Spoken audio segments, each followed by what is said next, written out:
La monarquía británica, ese faro de tradición que se alza impasible frente a los vientos de cambio del siglo XXI, siempre nos ofrece, entre pompas y protocolos milenarios, dramas ocultos. Tensiones que se cocinan a fuego lento tras sus imponentes muros, lejos de las miradas curiosas del público.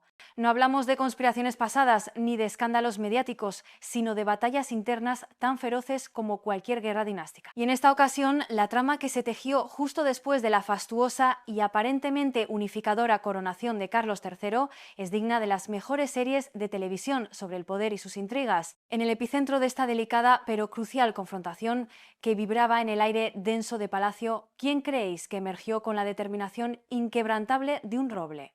Nada menos que la princesa Ana, esa figura que con su característica franqueza, su ética de trabajo inquebrantable y su legendaria aversión a la frivolidad, se ha consolidado como la hermana sin pelos en la lengua del mismísimo monarca. Una mujer que siempre ha dicho las cosas como son, sin rodeos, incluso cuando no era lo más popular o políticamente correcto. Ana, con ese carácter indomable que le ha granjeado tanto respeto como alguna que otra ceja levantada en los círculos más estrictos de la corte, no dudó en plantarse. No lo hizo con exabruptos públicos ni con declaraciones incendiarias a la prensa rosa, porque esa simplemente no es su manera de librar sus batallas. La suya fue una resistencia silenciosa, pero dotada de una potencia telúrica, la de quien se erige como guardiana férrea de lo innegociable, de lo que considera la esencia misma de su institución. Su misión era clara, casi un imperativo moral que sentía resonar en su fuero interno: proteger una pieza de historia que para ella era mucho más que un mero tesoro material. Era una reliquia sagrada, un eco tangible de un pasado glorioso y de una figura irrepetible que había dedicado su vida al servicio. Nos referimos, claro está, a la icónica corona de su madre, la eternamente recordada y añorada reina Isabel II, un símbolo que para Ana encerraba el alma misma de su linaje y el inmenso legado de 7 décadas de servicio ininterrumpido a la nación. La diana de su firme postura, la destinataria de esta defensa velada, ¿quién podría ser sino la recién investida reina Camila? Una mujer que, tras años de ostracismo y una lenta pero imparable rehabilitación de su imagen pública, finalmente había logrado ascender a la cúspide del poder, dispuesta a imprimir su propio sello en el futuro de la monarquía. Y en esa búsqueda de afirmación, Camila ejecutó un movimiento que para muchos observadores internos y externos no solo era una cuestión de mero protocolo, sino un intento de marcar territorio, de redefinir las reglas del juego y quizás de desprenderse de ciertas sombras del pasado. Pero, ¿qué subyacía realmente a la decisión de esta veterana princesa, a esta mujer de principios que rara vez se deja llevar por frivolidades y que siempre ha priorizado el deber por encima del boato? ¿Fue su oposición meramente una defensa de unas joyas suntuosas, de accesorios de gala que desde nuestra perspectiva moderna podrían parecer triviales o frívolos frente a los asuntos de Estado? ¿O acaso esta corona, en su quietud brillante y su historia milenaria, contenía una esencia, una narrativa tan poderosa y profundamente arraigada que su alteración, o peor aún, su relegación, representaba una amenaza a algo mucho más profundo, a la propia fibra de la identidad real y a la memoria colectiva de un reinado legendario? Aquí es donde, mis queridos, la historia se tiñe de matices psicológicos, de ese intrincado baile de poderes y emociones no expresadas, y el salseo adquiere una profundidad inesperada. La princesa Ana, más allá de su imagen de serena rectitud y su aparente falta de sentimentalismo, es una mujer que entiende el peso abrumador de la simbología, la carga emocional inherente a cada objeto heredado y el valor incalculable de la memoria institucional en un entorno donde el pasado es el cimiento del presente. Su postura no puede ser leída como un simple capricho personal o una mera disputa familiar. Es la colisión de dos visiones fundamentalmente distintas sobre lo que significa la monarquía en el siglo XXI y cómo debe honrarse el legado de quienes la precedieron. Por un lado, una nueva reina que busca legítimamente dejar su propia huella, modernizar quizás, para asegurar la relevancia futura de la institución. Por el otro, una princesa que encarna la resistencia a que esa huella, por bien intencionada que sea, borre o minimice el rastro indeleble del anterior monarca. Ana, actuando como una suerte de centinela del pasado, intuía que detrás de un decreto aparentemente inofensivo sobre tiaras se escondía una redefinición más amplia, una suerte de despojo simbólico que atentaba directamente contra el recuerdo vivo y el prestigio de su madre. La maquinaria del poder, implacable y siempre en movimiento, Había puesto en marcha un engranaje que la princesa real consideró una amenaza directa a la narrativa que su madre había construido con tanto esmero y sacrificio durante 7 décadas. No era cuestión de moda o de preferencia estética, era una cuestión de honor, de respeto profundo y de la preservación de una identidad que se forjó en el crisol de la historia. Este enfrentamiento silencioso que dejó a más de uno conteniendo la respiración en los salones de palacio prometía ser mucho más que un simple chisme palaciego. Era la demostración palpable de que, incluso en la cúspide del poder, las batallas más importantes se libran en el terreno resbaladizo de los símbolos y los afectos más arraigados. Sé lo que estaréis pensando, mis queridos. Al ver las imágenes de aquella coronación, el mundo entero se sintió envuelto en un manto de majestuosidad. Cada detalle, desde las túnicas de terciopelo hasta el resplandor de las joyas milenarias, parecía sacado de un cuento. Un éxito rotundo, ¿verdad? Una ceremonia impecable, calculada al milímetro para proyectar estabilidad y continuidad. Y en la superficie, así fue. Las cámaras capturaron sonrisas, el gentío vitoreó y la prensa global se deshizo en elogios. Todo era aparentemente un bálsamo de tradición y esperanza para una monarquía que entraba en una nueva era. Pero la realidad, mis amigos, es que los pasillos de palacio guardan secretos que los focos no alcanzan a iluminar. Justo después de ese día histórico, cuando el brillo de las joyas aún deslumbraba en las vitrinas y la tinta de las proclamas apenas se había secado, una sombra empezó a alargarse. La atmósfera de celebración, aunque genuina para muchos, empezó a ceder el paso a una tensión sutil, casi imperceptible para el ojo ajeno, pero palpada con claridad por quienes vivían y respiraban dentro de la maquinaria real. Aquel evento no era solo un final, sino un comienzo. Der Alestén y todo nuevo comienzo, especialmente en el poder, trae consigo la necesidad de afirmar una nueva visión. La reina Camila, investida con su recién adquirido poder, sentía el peso de la historia sobre sus hombros. Tras años de un camino arduo y a menudo espinoso, había alcanzado la cúspide, pero con la corona llega la responsabilidad de liderar, de inspirar y también de dejar una marca. Imagínense por un momento estar en sus zapatos. La presión de suceder a una figura tan colosal como Isabel II, la constante sombra del pasado y la necesidad ineludible de forjar su propia identidad como reina. En este contexto, cada movimiento, cada decisión adquiere un significado amplificado, una resonancia que trasciende lo meramente protocolario. Y fue precisamente en esta búsqueda de afirmación, en este deseo de establecer su propia voz en el coro ancestral de la monarquía, que Camila hizo un movimiento audaz. Un movimiento que a ojos de muchos, y aquí es donde el salseo palaciego se pone interesante, olía a control. Era una señal, una declaración implícita de que las cosas habían cambiado, de que una nueva era, con nuevas reglas y un nuevo liderazgo, había llegado. Para algunos podría haber sido visto como una modernización necesaria, un paso para aligerar la carga de un boato quizás anticuado.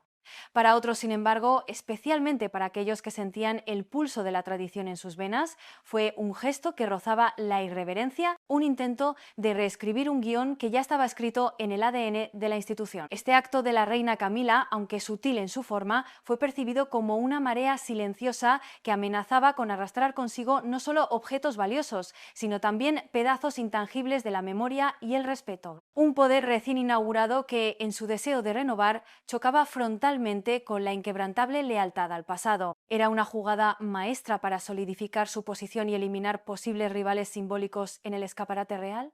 ¿O era quizás una de esas decisiones impulsivas, nacidas de la inexperiencia en la gestión de una corona que al final pesa mucho más que el oro y los diamantes?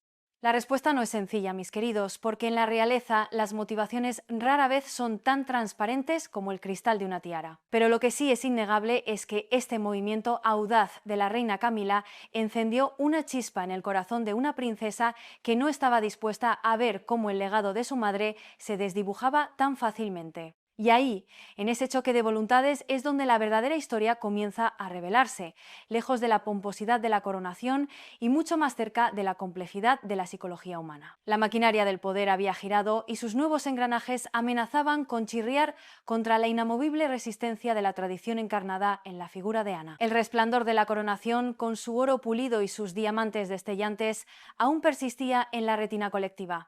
Las portadas de los periódicos todavía exultaban con imágenes de la realeza realeza en su máximo esplendor. Por un momento, el mundo entero había sido arrastrado a un cuento de hadas moderno, una fantasía de esplendor que parecía sellar la continuidad y la fortaleza de la corona. Pero en los intrincados y laberínticos corredores de Buckingham, la atmósfera postceremonia era cualquier cosa menos un remanso de paz. El polvo del incienso litúrgico apenas se había sentado cuando una nueva marea fría y calculadora comenzó a ascender, portando consigo un edicto que, aunque inicialmente silente, resonaría como un trueno entre las damas de la corte.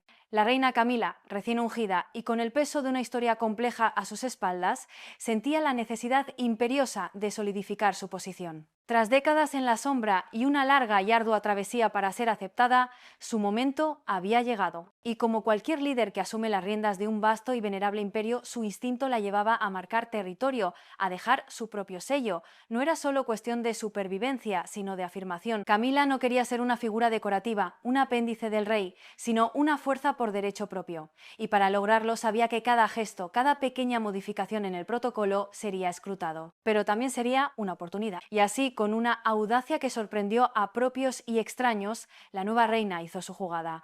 Un movimiento que sin duda buscaba redefinir las coordenadas del poder femenino dentro de la familia real. La orden fue clara, concisa y para muchas un golpe directo al corazón de la tradición. Se prohibiría a todas las princesas de la realeza, sin excepción, el uso de tiaras en los eventos oficiales.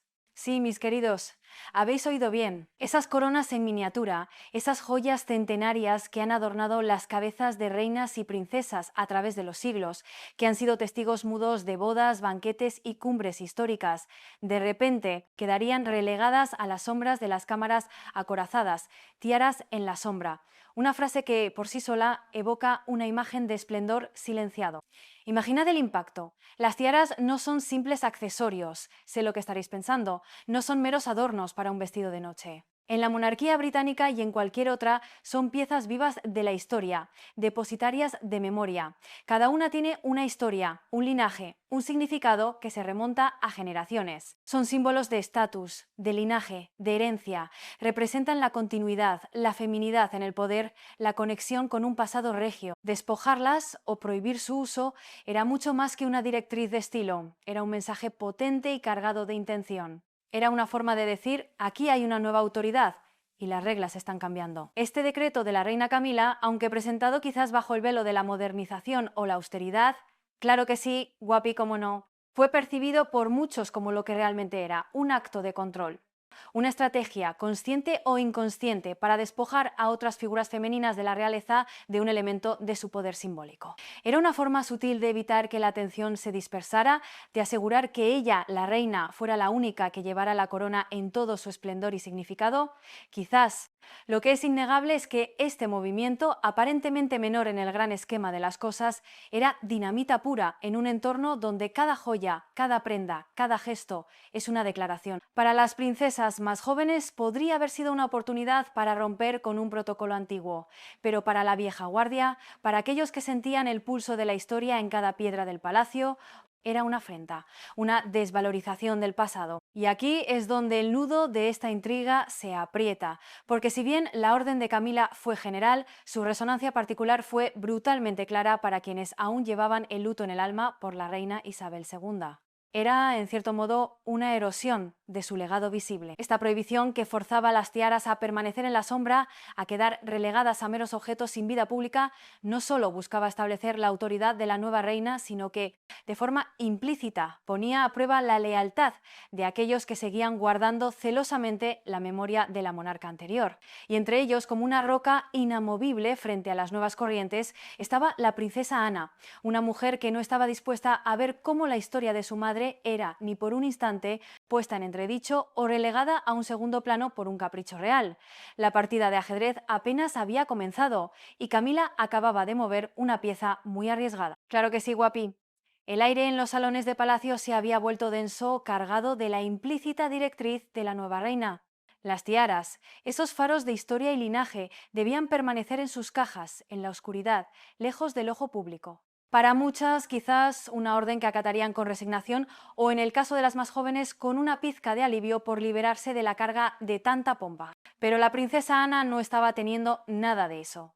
Ni por un segundo. Su temple, forjado en años de servicio incuestionable y una lealtad a prueba de balas, se alzó como un muro invisible pero inquebrantable frente a la marea de la renovación real. No hubo, como os podéis imaginar, dramas públicos. No vimos a Ana concediendo entrevistas secretas a la prensa sensacionalista, ni declaraciones incendiarias que hicieran tambalear los cimientos de Buckingham. Ella no es de ese tipo de salseo. La suya es una batalla que se libra en un terreno mucho más sutil, pero infinitamente más poderoso, el de la convicción, el del deber y, sobre todo, el del profundo e inquebrantable amor por el legado de su madre. La resistencia de Ana no necesitaba de altavoces o titulares. Su firmeza era una fuerza silenciosa, pero tan potente y resonante como un trueno en la quietud de una noche de verano. Era el eco de un no rotundo que retumbaba en los pasillos de poder sin ser pronunciado en voz alta. Ana, la que siempre ha priorizado el deber por encima de todo, la que encarna la disciplina y el servicio con una dedicación espartana, simplemente no podía permitir que una parte tan esencial de la herencia de su madre fuera relegada a la sombra. Para ella esa corona icónica, y por extensión las tiaras que simbolizaban el rol femenino en la monarquía, eran mucho más que meros adornos. Eran el testimonio palpable de 7 décadas de servicio ininterrumpido, de sacrificios personales, de la forja de una imagen que se convirtió en sinónimo de estabilidad para el Reino Unido y para el mundo. Era el recuerdo vivo de una reina que, incluso en sus momentos más vulnerables, nunca permitió que el brillo de su cargo se desdibujara. Y ahora, una nueva reina llegaba con una nueva agenda que implicaba guardar esos símbolos. Era, en esencia, un intento de reescribir la historia visible de las mujeres Windsor. La maquinaria del poder, mis queridos, esa entidad abstracta y a menudo despiadada que consume y desecha figuras, que eleva y destruye reputaciones. Había subestimado el corazón de una hija. Había calculado mal el profundo arraigo que el legado de Isabel II tenía no solo en el pueblo, sino en el alma misma de su propia descendencia. Ana no era una princesa triste o una niña rota que pudiera ser moldeada a la nueva visión. Ella era la hija de una reina, una mujer que había aprendido de primera mano el peso de la corona y el significado de la representación. Su negativa a ceder no era un acto de rebeldía personal, sino de lealtad profunda a un juramento tácito, honrar a su madre y proteger lo que ella representaba. Este conflicto, aparentemente menor, era un choque de titanes psicológicos. Por un lado, la reina Camila, buscando su espacio, su identidad, en un rol que le había costado décadas alcanzar, intentando quizás despojarse de las comparaciones y las expectativas, y para ello buscaba moldear el escenario real a su imagen y semejanza. Por otro lado, la princesa Ana, la guardiana de la llama, la inquebrantable defensora de la herencia, que veía en cada tiara una extensión de la memoria de su madre, un fragmento de su reinado que debía seguir brillando, no apagarse. Era la colisión entre la modernización impuesta desde la cima y la tradición defendida desde la lealtad más visceral. Sé lo que estaréis pensando, ¿cómo una orden tan aparentemente trivial podía desencadenar una tensión tan profunda? Pues porque en la monarquía, como en la vida, las batallas más importantes no siempre se libran con espadas o ejércitos, sino con símbolos, con gestos, con silencios cargados de significado. La negativa de Ana a participar en este despojo simbólico fue un mensaje que resonó por todo palacio, un recordatorio de que el legado de la reina Isabel no era algo que pudiera ser borrado con un simple decreto. La chispa que se encendió tras la coronación prometía convertirse en un incendio. Uno que revelaría las verdaderas grietas en la fachada de la monarquía. Después de la sorpresa inicial, después de que la directriz de la reina Camila se filtrara por los pasillos de palacio, la verdadera naturaleza de la confrontación empezó a cristalizar. Sé lo que estaréis pensando, que todo esto es un simple salseo, palaciego por unos cuantos diamantes y unas perlas. Que en el gran esquema de la geopolítica o los problemas del mundo, discutir sobre el uso de tiaras es francamente trivial. Y si lo vemos desde una perspectiva puramente material, sí lo es. Pero en la monarquía, mis queridos, y esto es algo que la princesa Ana comprende en lo más profundo de su ser, nada es solo lo que parece.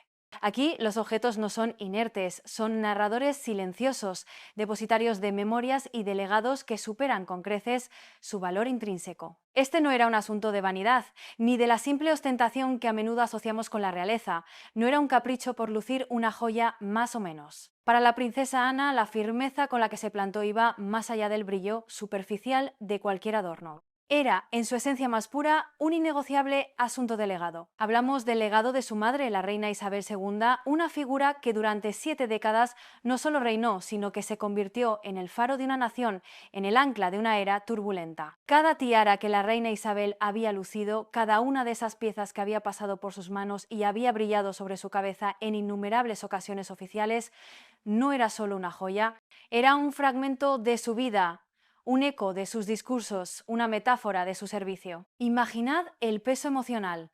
Para Ana, la hija que más se asemeja a su madre en carácter y sentido del deber, ver cómo se intentaba relegar al olvido, o al menos a la oscuridad, el uso de esos símbolos era casi como presenciar un intento de borrado gradual de la huella de Isabel II.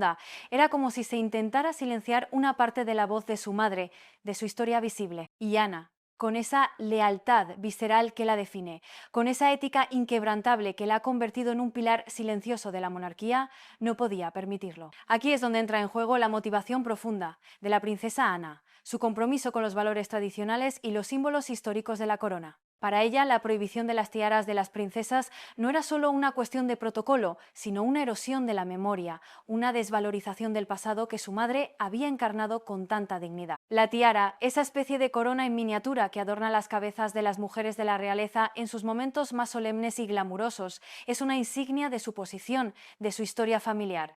Es un vínculo palpable con generaciones de mujeres reales que las precedieron, y cortar ese vínculo, aunque fuera de forma sutil, era un golpe directo a la continuidad y al respeto hacia la estirpe. La reina Camila, en su afán por consolidar su propia autoridad y quizás por proyectar una imagen más moderna y menos ostentosa de la monarquía, había subestimado el profundo apego emocional que la princesa Ana tenía a estos símbolos.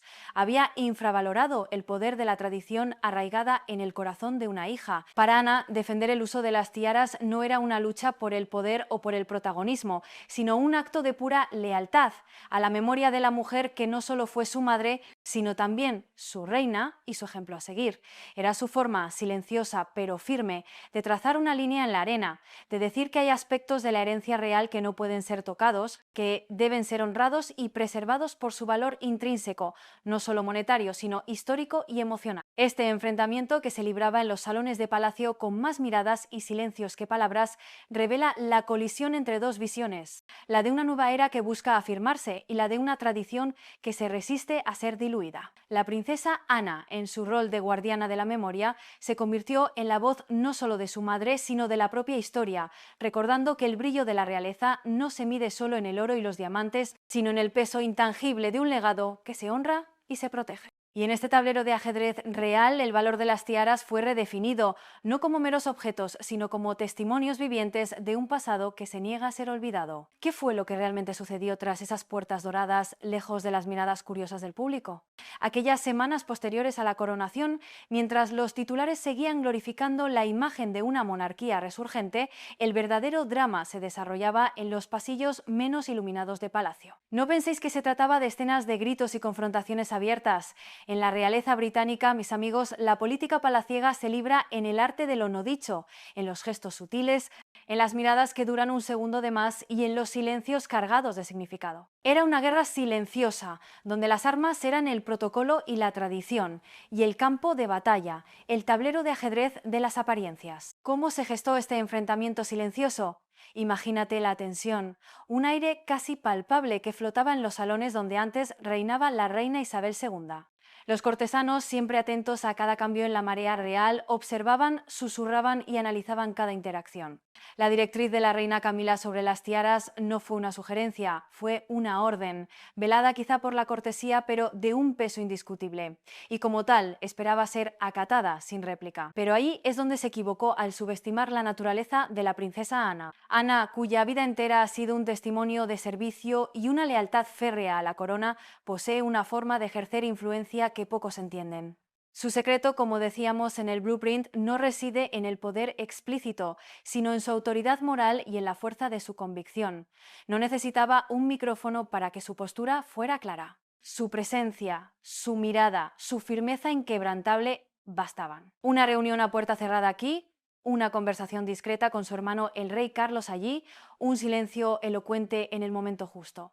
Estos son los verdaderos mecanismos que Ana utiliza. Ella es la encarnación viva de la institución, la memoria andante de su madre, y su desaprobación tiene el peso de un siglo de historia. La cosa es que Ana no es una princesa triste que se doblega ante la adversidad. Es una mujer que a lo largo de su vida ha demostrado una y otra vez que no se anda con chiquitas. Para ella la prohibición de las tiaras era un movimiento, calculado o no, que rozaba la ofensa. No solo una amenaza a un símbolo estético, sino un intento de desdibujar el legado de la mujer, que había sido la columna vertebral del Reino Unido durante más de 7 décadas. La corona de Isabel II y por extensión las tiaras de las princesas no eran meros adornos, eran extensiones de la propia monarca, testigos de su reinado, portadoras de su memoria. Y Camila, en su recién adquirido poder, ¿cuál era su verdadera intención?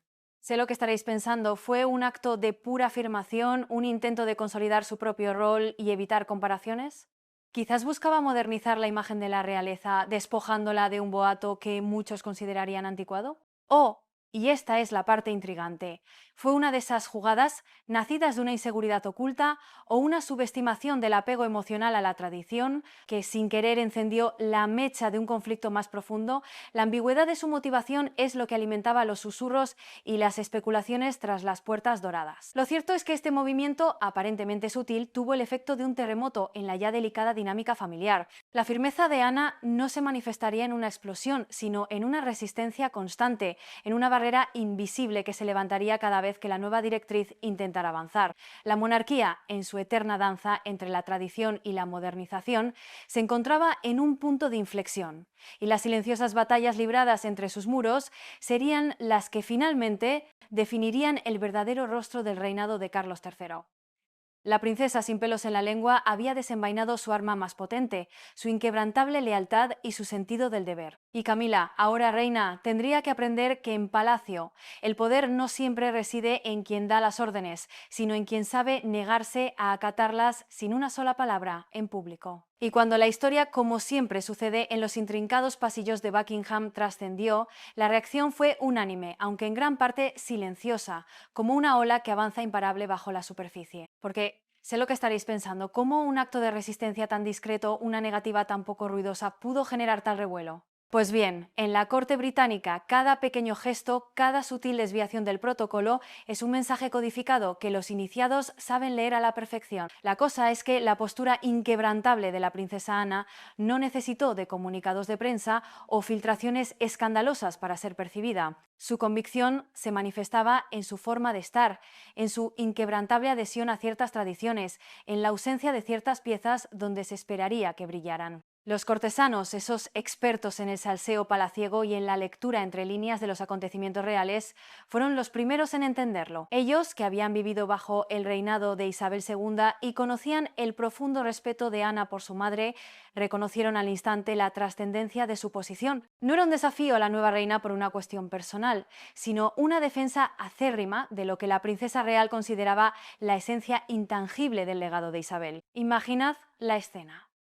La directriz de la reina Camila ya circulaba a la expectativa de ver a las princesas con una imagen más despojada de boato, de tiaras, pero la princesa Ana, con esa calma digna que la caracteriza, con esa sobriedad que es su marca personal, continuó su camino. Su valentía no residía en un grito, sino en un silencio poderoso, en la negativa implícita a participar en lo que ella percibía como una erosión simbólica. Y esa firmeza, esa coherencia con su carácter y su devoción a su madre fue lo que encendió la admiración. Desde los salones más lujosos hasta los rincones más humildes del servicio, la discreta pero innegable posición de Ana fue celebrada. No con aplausos sonoros, no con vítores, sino con un aplauso silencioso, con el asombro y el respeto tácito de quienes entienden el peso de la lealtad. Era la voz de la tradición alzándose en un mundo que a menudo parece obsesionado con deshacerse del pasado. Y es que Ana, con su no-nonsense approach, como dirían los ingleses, demostró que la verdadera fuerza no siempre reside en la corona que se lleva, sino en los principios que se defienden. Pero no solo fue la corte quien lo notó. Cuando la noticia, en sus formas más sutiles, empezó a llegar al gran público, la reacción fue igualmente de admiración. Los fans de la monarquía, que a menudo se encuentran flipando con cualquier chisme o novedad de los royals, vieron en la princesa Ana la protectora, a la guardiana de la memoria de la reina Isabel. En un mundo donde las figuras públicas a menudo parecen maleables y dispuestas a ceder ante las nuevas corrientes, la firmeza de Ana resonó como un eco de autenticidad. Se le aplaudió no por desafiar el poder de Camila, sino por proteger la imagen de su madre, por honrar un legado que para millones de personas seguía siendo sagrado. Fue un momento de validación externa para una mujer que rara vez busca la aprobación. Los medios, aunque cautelosos, empezaron a insinuar la tensión, a destacar la diferencia de criterios, y la figura de Ana se agigantó, consolidándose aún más como la conciencia inquebrantable de la monarquía. Era como si de repente la gente viera en ella a la última bastión de esa monarquía clásica, inalterable, que la reina Isabel había encarnado. Muy bonito, sí señor. La valentía de Ana fue una oda a la lealtad, un recordatorio de que algunos principios son innegociables. Se convirtió para muchos en la encarnación de la frase «las reinas pasan», pero la lealtad a la memoria de una madre es eterna. Y en el siempre cambiante tablero de ajedrez de la realeza, ese aplauso silencioso.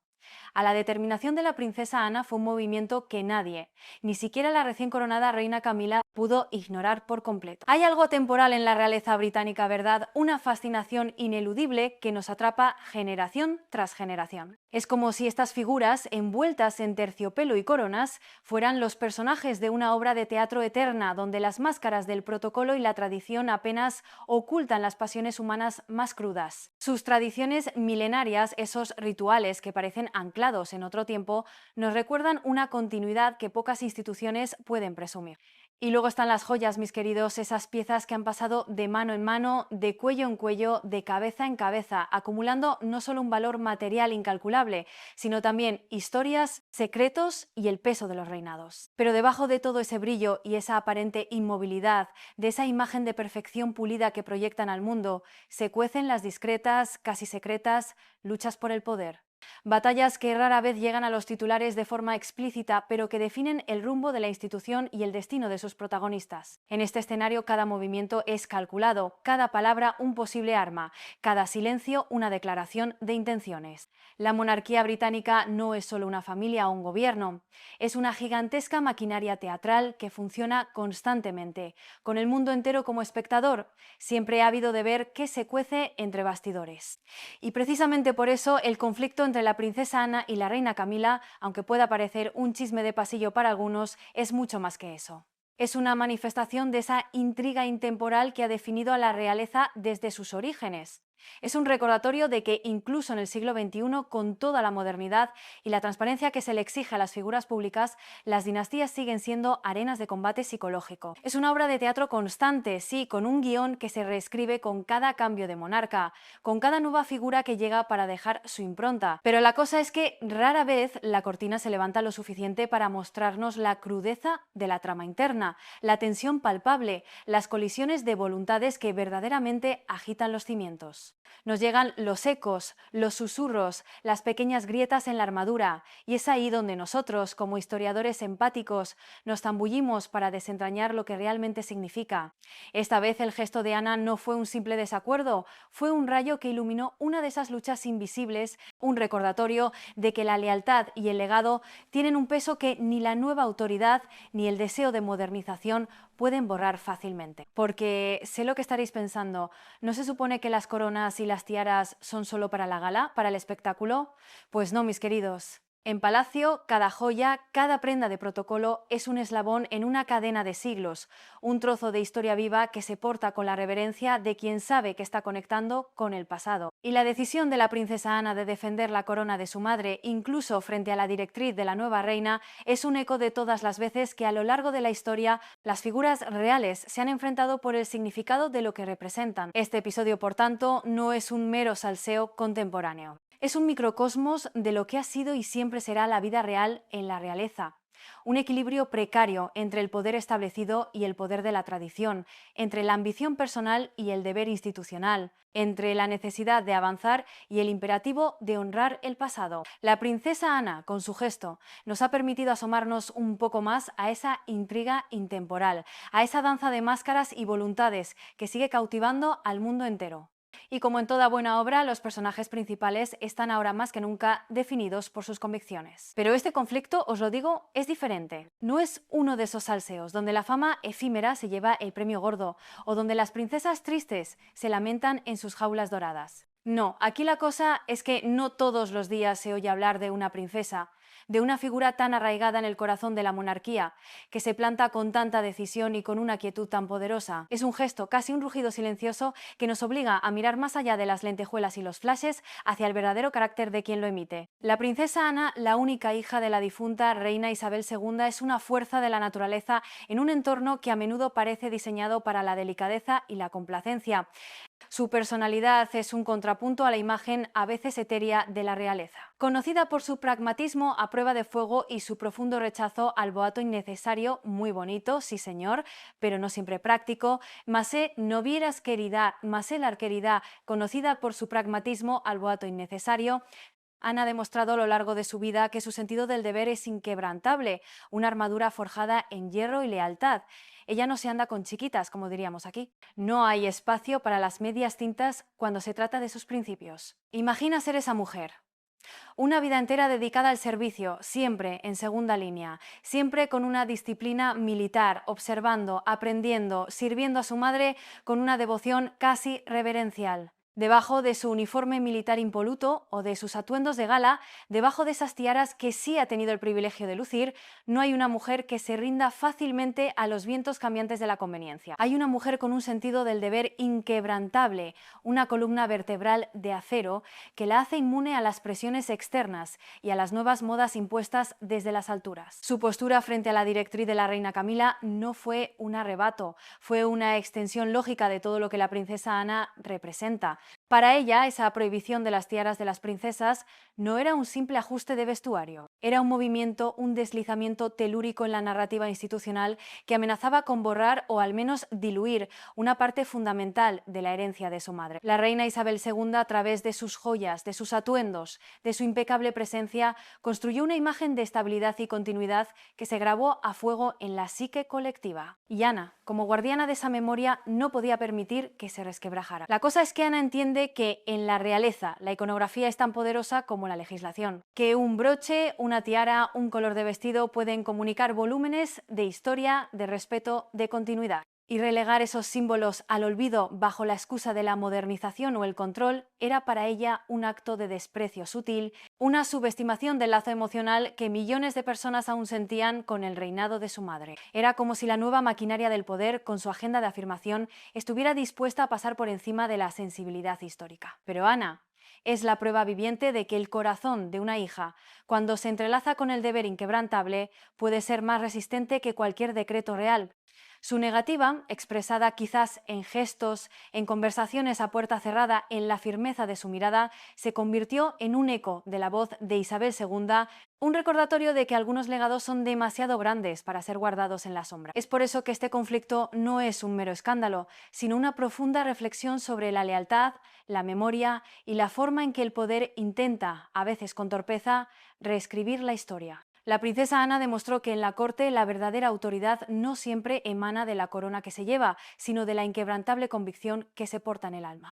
La gente en su mayoría, cuando piensa en la realeza, se pierde en el brillo. Imaginaos los destellos de las coronas, el fulgor de los diamantes, las tiaras que parecen cascadas de luz sobre cabezas coronadas. Hablamos del glamour de los cuentos de hadas modernos, de la opulencia que nos llega a través de las pantallas. Pero, mis queridos, detrás de ese lujo deslumbrante, de esa fachada de perfección pulida que la monarquía se esfuerza tanto en proyectar, se esconden emociones y apuestas reales que harían temblar al más valiente de los mortales. Es un mundo donde cada joya es un símbolo, sí, pero también es el testigo mudo de una jaula dorada, de sacrificios inmensos y de una presión psicológica brutal. Sé lo que estaréis pensando, que esto suena a drama de telenovela. Y en cierto modo lo es, pero elevado a la enésima potencia, con el peso de siglos de historia y la mirada implacable del mundo entero sobre cada paso. La princesa Ana, con su pragmatismo a flor de piel y su inherente rechazo a la hipocresía, comprende esto mejor que nadie. Ella ha vivido toda su vida en el ojo del huracán, bajo el escrutinio constante, viendo cómo la imagen pública de su madre, la reina Isabel II, era diseccionada hasta el más mínimo detalle. No hay privacidad, no hay espacio para la vulnerabilidad sin que se convierta en un titular de prensa. Y esa es la primera y más grande de las apuestas reales, la pérdida de la propia individualidad en aras de la corona. Para una figura como Ana, que ha crecido respirando el aire de palacio, las tiaras no son solo metales preciosos y piedras brillantes. Son extensiones de la identidad, narrativas que se llevan sobre la cabeza, un vínculo palpable con generaciones de mujeres que han sostenido el trono, cada una con sus propias cargas, sus propios dolores, sus propias tragedias no contadas. Cuando la reina Camila emitió su directriz de relegar al olvido el uso de estas piezas para las princesas, el golpe fue doble. No solo era una afrenta a la tradición, sino una subestimación de las profundas implicaciones emocionales que estos objetos tienen para quienes los han visto brillar en la cabeza de sus ancestras. Era como intentar cortar un cordón umbilical con el pasado, con la memoria viva de la monarquía. Imaginad el peso de llevar una pieza que perteneció a una reina Victoria, a una reina María, a la mismísima reina Isabel. No es solo un objeto, es un recordatorio constante del linaje, de la responsabilidad, de la cadena ininterrumpida de servicio. Para la princesa Ana, la defensa de la corona de su madre y por extensión del uso de las tiaras por parte de las princesas no era un capricho, era una defensa de la memoria, un acto de amor inquebrantable hacia la mujer que le enseñó el significado del deber. Era su manera de decir que la realeza no se puede despojar de sus símbolos más emotivos sin perder una parte de su alma, de su conexión con el pueblo y con su propia historia. Y en este intrincado baile de máscaras y coronas también debemos considerar las propias apuestas reales de la reina Camila. No olvidemos su trayectoria, un camino lleno de espinas y juicios públicos. Ella, más que nadie, ha sentido el frío filo de la crítica y la implacable mirada de los medios. Al ascender al trono, su motivación fundamental era establecer su propia autoridad, sí, pero también quizás asegurar su propia supervivencia en un entorno que no siempre le ha sido amable. Su decisión de prohibir las tiaras podría haber sido una jugada calculada para evitar comparaciones, para asegurar que la atención se centrara exclusivamente en ella como la reina. O quizás, y esto es lo que la hace humanamente compleja, era una expresión de una inseguridad oculta, un intento de control sobre un mundo que a menudo le ha parecido incontrolable. Su flaw, fiar, defecto, miedo principal, esa potencial inseguridad sobre su aceptación, podría haberla llevado a subestimar el profundo apego emocional y el valor simbólico de estas tradiciones para figuras como Ana. Lo que para Camila podía ser una simple modernización o un ejercicio de poder, para Ana era una herida abierta en el corazón del legado de su madre. La monarquía entonces se convierte en un escenario donde cada gesto es una declaración y donde los objetos más lujosos pueden ser los más pesados, cargados de la historia no contada y de las emociones silenciadas. Este conflicto nos revela que tras el lujo y el boato, la vida de los royals está saturada de emociones humanas básicas: lealtad, miedo, ambición, respeto, duelo. Las joyas, lejos de ser adornos triviales, se transforman en estandartes de estas batallas psicológicas, espejos del alma de quienes las portan o las defienden. En este Juego de Tronos silencioso, la princesa Ana no solo defendía objetos, sino la esencia de lo que su madre representó, la inquebrantable continuidad de una institución que, a pesar de sus destellos, exige un precio personal altísimo. Y esa es, mis queridos, la verdadera e impactante realidad que se esconde tras el brillo de las coronas. La princesa Ana, mis queridos, es un personaje que descoloca. En un mundo donde la realeza a menudo se percibe como una fachada cuidadosamente construida, donde cada sonrisa, cada atuendo y cada palabra están milimétricamente calculados para proyectar una imagen, ella es el contrapunto perfecto. Conocida precisamente por su enfoque sin rodeos, por su manera directa y sin adornos de enfrentar la vida y sus responsabilidades, la princesa real se erige como un verdadero muro de contención frente a la frivolidad y la superficialidad. Ella no es de las que posan para las fotos si no hay un propósito real, una razón de peso detrás del flash. Para ella, el servicio es acción, no mera pose. Sé lo que estaréis pensando: ¿cómo una figura así encaja en un universo tan cargado de boato y protocolo como la monarquía británica? Pues la cosa es que su personalidad, lejos de ser un obstáculo, es un faro de sensatez en medio de las excentricidades y el protocolo asfixiante que a veces definen la vida de palacio. Su pragmatismo es legendario, su agenda de trabajo implacable y su vestuario funcional y repetido con orgullo, un sutil desafío a la constante presión por el cambio y la novedad. Ella representa la esencia del trabajo duro, poco drama, algo que, irónicamente, la ha convertido en una de las figuras más respetadas y, a su manera, influyentes de la familia real. Su lealtad, y esto es crucial, es doble. Es a la corona, sí, a la institución que representa, con la que se ha comprometido desde niña. Pero su corazón, su verdadera brújula, siempre ha estado con la familia y de manera preeminente, con la memoria de su madre. La reina Isabel II fue su gran ejemplo, la maestra de un deber que Ana ha emulado con una disciplina casi militar, y es en esa devoción filial donde encontramos la clave de su firmeza inquebrantable frente a la directriz de la reina Camila. No era un capricho, era un acto de amor y respeto por el legado de quien le dio la vida y le enseñó el significado de reinar. Este rasgo, su no-nonsense approach, su capacidad para ver a través de la pompa y llegar al núcleo de lo que realmente importa, la convierte en una figura formidable. Otros miembros de la realeza podrían haber cedido a la presión de la nueva reina,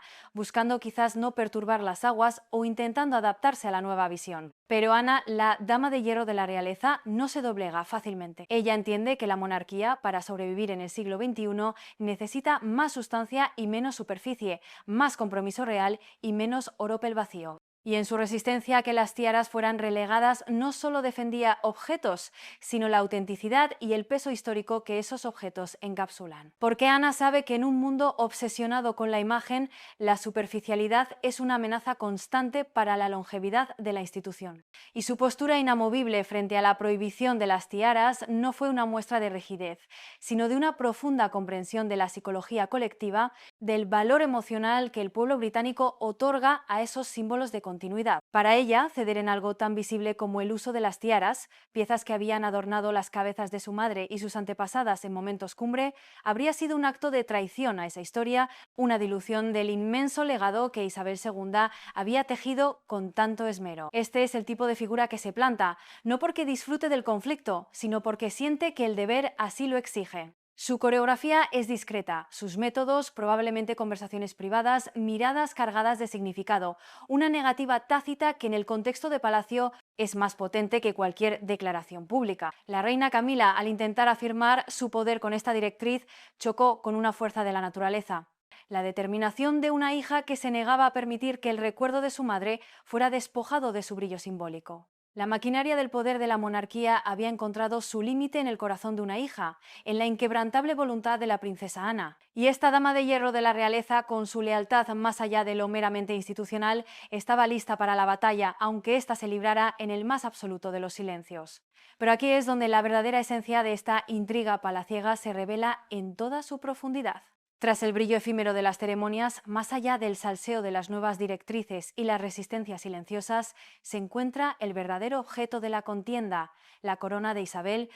No una joya cualquiera, sino un símbolo que trasciende lo material, una pieza que encapsula el alma de un reinado, el corazón de una nación y la vida misma de una mujer. Para entender la inquebrantable postura de la princesa Ana, hay que comprender qué significa realmente esa corona, ese emblema que su madre llevó con una dignidad inigualable. Imaginaos por un momento no solo la belleza deslumbrante de una tiara, de la corona de Isabel II en particular, con sus miles de diamantes y sus piedras preciosas, id más allá del oro y el platino. Pensad en el peso literal de la joya sobre la cabeza, sí, pero sobre todo el peso simbólico de lo que representa. Esa corona no fue un adorno, fue el yugo y la gloria de una monarca que durante 70 años fue un faro de estabilidad, una constante inmutable en un mundo en perpetuo cambio. Cada vez que Isabel II se la ceñía, no solo se convertía en reina, se transformaba en la encarnación visible de la historia británica, en la guardiana de una tradición ancestral. Para la princesa Ana, la corona de su madre era el epítome de un reinado de servicio inmaculado,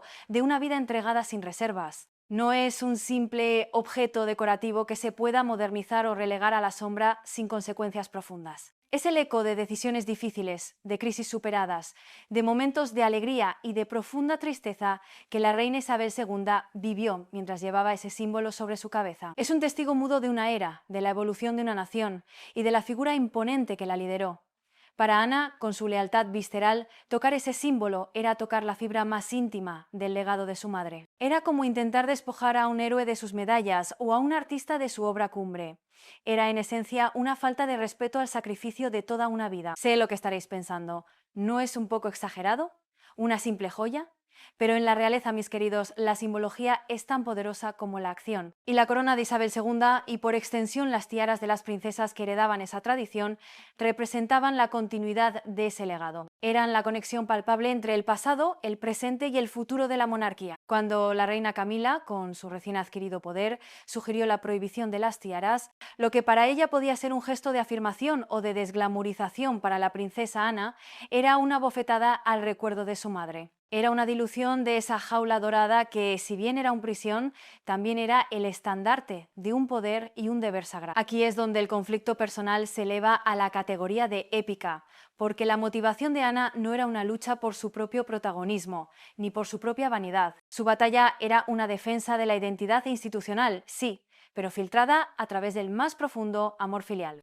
Ella sentía el peso de esa corona en su propio corazón, el inmenso sacrificio que su madre hizo por ella, por la nación, y cualquier intento de desvirtuar los símbolos de ese sacrificio era inaceptable. La maquinaria del poder de la monarquía, que siempre busca adaptarse y sobrevivir, había puesto en marcha un engranaje que, sin querer, había chocado con el inquebrantable corazón de una hija que se negaba a que el legado de su madre fuera percibido como algo anticuado o prescindible. La corona de Isabel II no era solo oro y piedras, era la expresión material de la public image versus private suffering que su madre había encarnado a la perfección. Una vida de sonrisas públicas y de silenciosos deberes privados. Y la princesa Ana, como la más directa heredera de ese espíritu, entendía que el brillo exterior de esa corona era inseparable del inmenso peso interno de la responsabilidad que representaba. Permitir que ese brillo se apagara o que se le restara importancia era permitir que se olvidara el valor de todo lo que Isabel II había dado.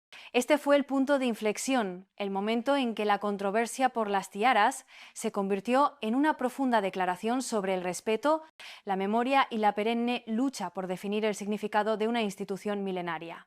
Para Ana, la defensa de esa corona no era una opción, era un deber sagrado, un último acto de lealtad a la reina y a su madre. Y esa es, mis queridos, la verdadera e inabarcable dimensión del símbolo que estaba en juego. Después de sumergirnos en la inmensa carga simbólica de la corona de Isabel II y comprender por qué su defensa era un deber sagrado para la princesa Ana, es momento de hacer un ejercicio de empatía, o al menos de análisis crítico, para entender la otra cara de la moneda.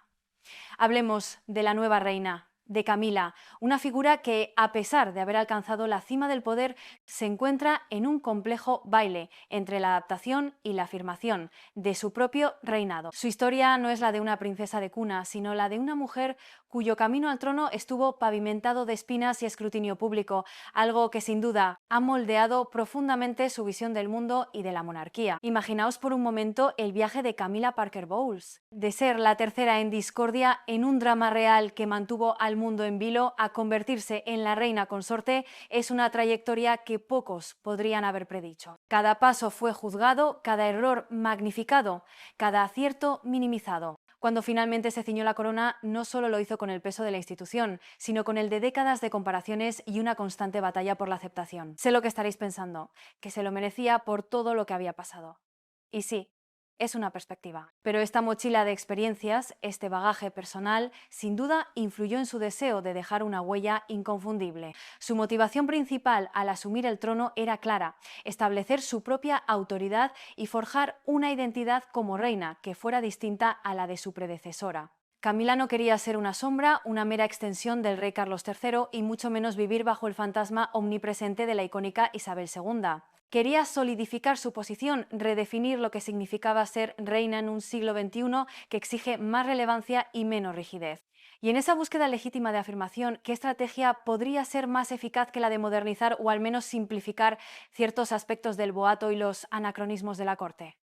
Despojarse de costumbres que para muchos podrían parecer anticuadas, como el uso indiscriminado de las tiaras, encajaba perfectamente en esa narrativa de renovación. Pero aquí es donde su flaw, fear, su defecto, miedo principal, entra en juego de manera crucial: su potencial inseguridad sobre su propia aceptación dentro de la historia real. Esa necesidad de ser vista como una reina por derecho propio, y no como una mera interina o una usurpadora, pudo haberla llevado a cometer un error de cálculo. Camila, en su afán por consolidarse, subestimó el inmenso peso emocional y el valor simbólico que ciertas tradiciones, como el uso de las tiaras, tienen para figuras como la princesa Ana, y para millones de británicos. Lo que para ella era un paso hacia una monarquía más ágil o más acorde con los tiempos, para Ana era una afrenta directa al legado y la memoria de su madre, un intento de borrar un fragmento crucial de su historia visible. La directriz de la reina Camila sobre las tiaras no fue, por tanto, un simple capricho de moda. Fue un acto de afirmación de poder,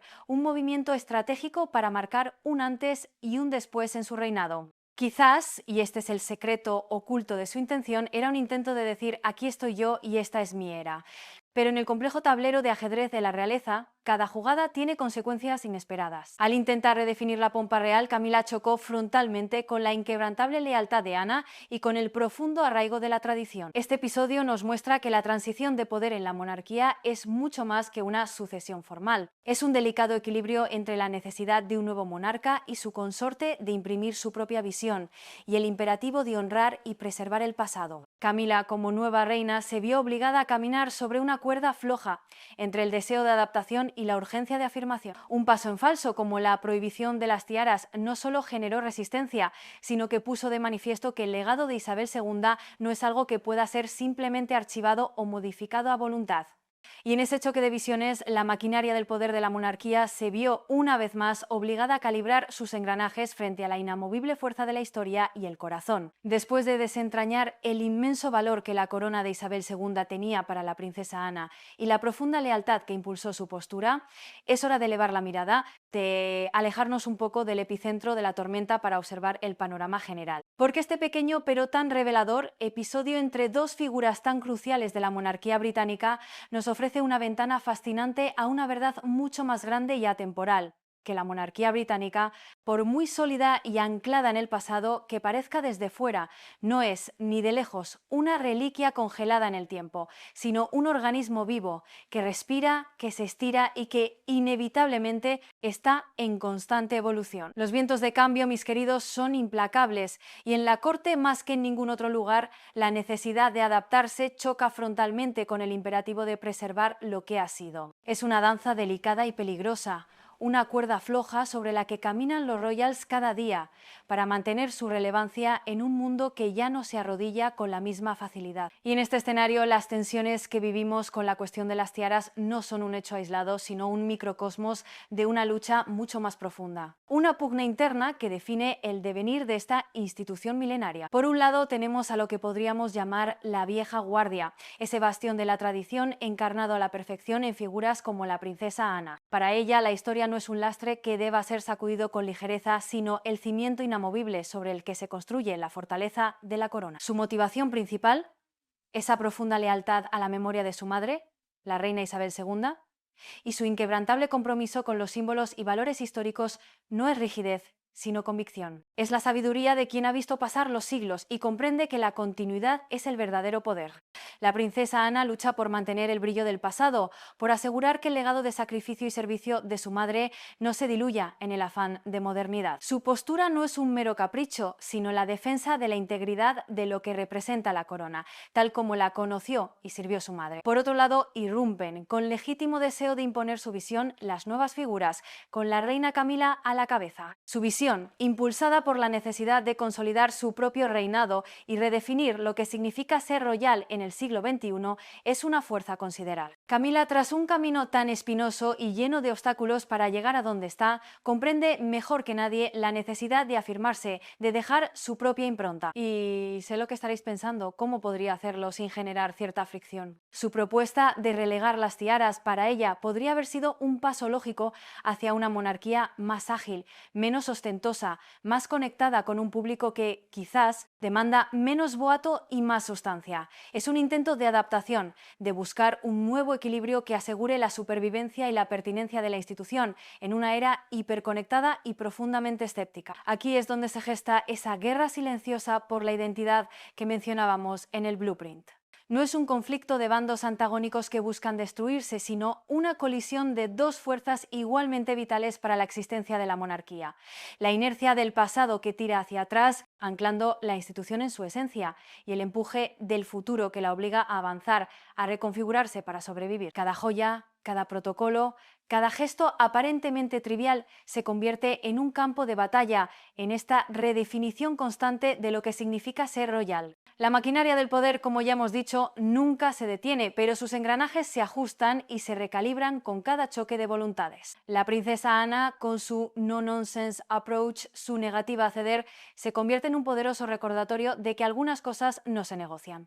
Que la historia y el legado no son simplemente objetos que se guardan en una caja fuerte, sino hilos vitales que tejen la identidad de una nación. Y Camila, por su parte, se ve obligada a aprender que la afirmación del poder no siempre pasa por la imposición, sino por la delicada comprensión de los pesos y contrapesos emocionales que habitan en los corazones de quienes la rodean y la observan. Este episodio nos enseña que la monarquía, por muy sólida que nos parezca, es un ecosistema frágil, donde el respeto por el pasado y la necesidad de futuro libran una batalla constante, una guerra silenciosa por el alma de una institución que aún hoy sigue buscando su lugar en el mundo. El episodio de las tiaras, mis queridos, más allá de la aparente trivialidad para el ojo inexperto, cristalizó la verdadera magnitud de un carácter, de una convicción.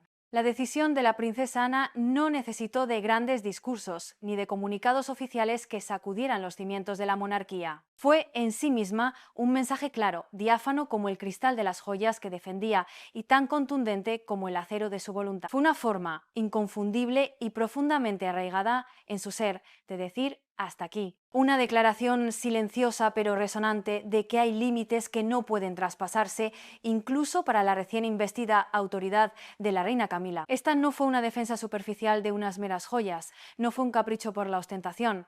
La postura de la princesa Ana fue, en su esencia más pura, una firme defensa de la dignidad. La dignidad de una tradición milenaria, la dignidad de la institución que su madre, la reina Isabel II, había encarnado con una devoción inquebrantable durante 70 años. Fue una reivindicación de la atroz pashistoria, de la narrativa visible de la monarquía que no podía ser reescrita o diluida por la ambición de una nueva era. Y sobre todo fue un acto de profundo respeto hacia su madre, un tributo viviente a su legado, que Ana sentía como un imperativo moral, casi una extensión de su propio ser. Imaginaos la escena en los pasillos de palacio. La directriz de Camila, buscando quizás modernizar o afirmar su propio sello, chocó con la inquebrantable roca que es Ana.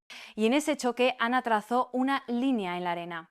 Una línea invisible, sí, que no estaba marcada por muros físicos ni por decretos grabados, pero que era inmensamente poderosa. Era una barrera que señalaba el punto donde la lealtad filial, el deber histórico y el respeto por el legado de Isabel II se volvían innegociables. Un no tácito pero rotundo a cualquier intento de despojar a la monarquía de lo que ella consideraba su alma. Sé lo que estaréis pensando, ¿por qué ella y no otros? Pues la cosa es que en la corte, donde la conveniencia y el cálculo de la propia posición a menudo dictan las acciones, muchos otros no se habrían atrevido a trazar esa línea. Por miedo a las repercusiones, por el deseo de complacer a la nueva reina, por la ambición de ascender en el escalafón. La lealtad, mis queridos, es una virtud escasa en los círculos de poder, y la de Ana era de una pureza que pocos poseían.